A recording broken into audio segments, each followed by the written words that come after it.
I think Winnie the Pooh said it best. His quote, "Words are the source of misunderstanding." This is Beth Wee in the Koinonia Kitchen, and I want to talk to you about being victorious with your intentions. What does that mean? You know, the spoken word is powerful, and it really does create our reality. And what you decide you want, what you think you need, are important. Yes. Is it of the higher power? That will be the bottom line. Wanting our will to meld with the will of the higher power is key. But what is your will? Have you ever actually looked at it? Have you ever decided who you want to be? You know, when you take the time to write down your intention, you get a bird's eye view of who you could be. And somehow, once you write something down, it makes it real. It makes it tangible. It gives it weight. So this podcast is to encourage you to be clear about your intentions. You know, when you look up the word intention in the dictionary, the words that come up most commonly are aim or plan. What are you aiming for? What are you planning? That is your intention. But you know, the medical community uses the word intention as well. And I love their definition. In a medical dictionary, intention means the healing process of a wound. What do you think of that? Because I've been wounded in my history, and it's slowed down my intentional living. It started in my mind, and there's some talk that goes on up there that isn't really what I believe, but it speaks to me all the time. Sometimes it berates me. Sometimes it scolds me. Sometimes, very rarely, it celebrates with me. But as I started to notice these words and to write them down and choose better wording and choose a new way of finding my intention, I became victorious. And I think you can too. You know, it starts in our mind. And in our mind, we have the opportunity to feel our emotions, to engage our reasoning skills, and then to make a decision to act on our will. What will we do? Every action we ever have, every take, starts in our mind. We engage our mind and it ends in an action. So when you engage that, starts in the mind, engages reason, activates the will, and you hook that up to spirit, it will create your heart. I truly believe that's where the heart of man is. I don't mean the physical organ, I mean the heart of a man. Starts in the mind, engages your reason, acts with your will, and hooks up with spirit. Now, not everybody hooks up with the spirit of higher power. Sometimes ego throws a false spirit in there. The spirit of what other people think. The spirit of I want what I want, what I want. The spirit of fear, I might not get what I need. Those other things can change the heart of a person. And they can become closed, depressed, solitary, alone. So let's talk about intention. A good intention statement is usually brief and clear, and it inspires us to live our best lives. We identify our priorities, and then we go after making time for those priorities in our lives. I can't tell you how many people I've worked with that are workaholics, and yet they will tell you that their family is the most important thing to them. And I ask them, how much time during the week do you spend with your family? And there's a pause. And unfortunately, they shuffle and they try to make up times. Well, we watch TV, but is that engaging? Were you laughing with them? Were you enjoying the program? Were you pausing it and talking during it?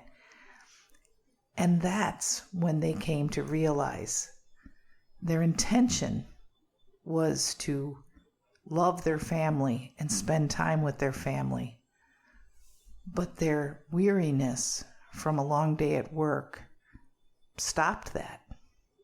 Their intention wasn't victorious. Do you get what I'm saying? So I think we have a tool that will help you develop more faith and teach you the benefits of asking for what you need. The higher power wants to know what you think you need. And the more you spend time with the higher power, the more your needs will change. It's a funny thing. The desires of your heart will change as your heart changes. Some of us have been taught that it's wrong to want something. But we were created by God with basic needs that have to be met.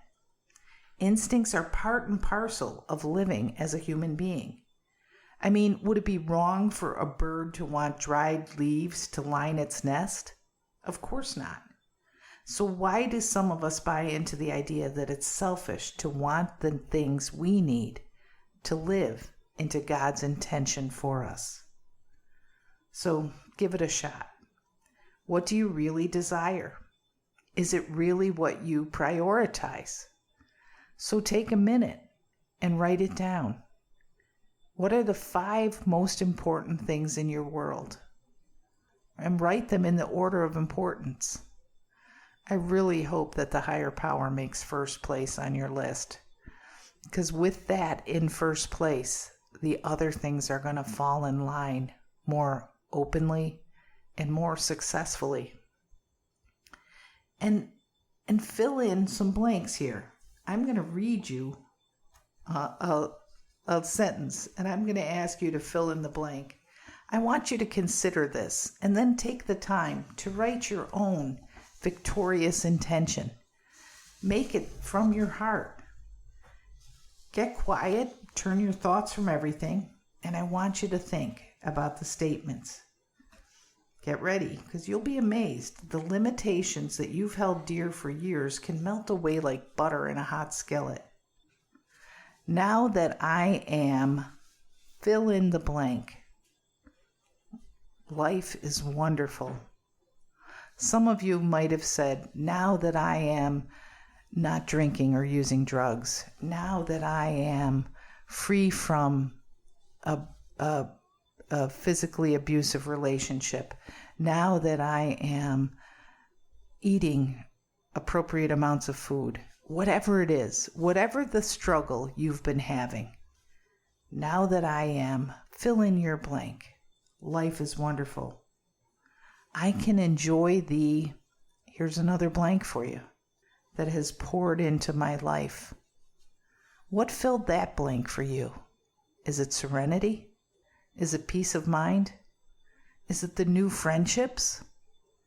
Is it the new way of looking at things? Fill in your blanks. I enjoy the blank that is poured into my life. I'm happy because it serves my mission statement.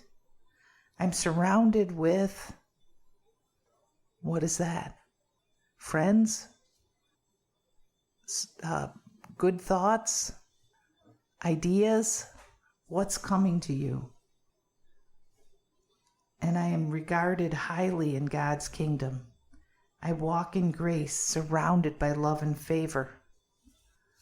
I am happy that, fill in your blank. What are you happy that? I'm happy that I spend the weekends with my grandson. I'm happy that my daughter is doing well. I'm happy that my garden is growing a real tomato. What are you happy about? Fill it in. And how about the next one? I am blessed to fill that blank in. What are you blessed to? I am blessed to be able to serve others cheerfully. I am blessed to have my ability to walk after that knee surgery. I am blessed to know that drugs aren't more important than my children. I am blessed to know my family is healing. And as you consider this, write a final piece for you. I'll give you an example. I am thrilled to have moved into this new phase of life, and I welcome all good, knowing that it will flow in, with, and through me and into the lives of others, because God has heard my prayer and honors my desires because I delight in Him. I'm asking you to do something. I know. I'm asking you to turn off the podcast and write a victorious intention statement. Intentional victory is available. You have to think about it to get it. If you can't envision the possibilities, ask God to help you with that.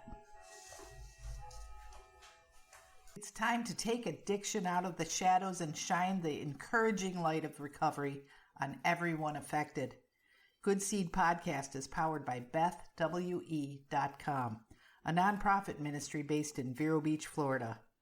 We'll start the uncomfortable conversations that turn despair into hope and complacency into action. Connect, communicate, and thrive with us. Check us out online at BethWE.com. Thanks for tuning in. We'll talk again soon.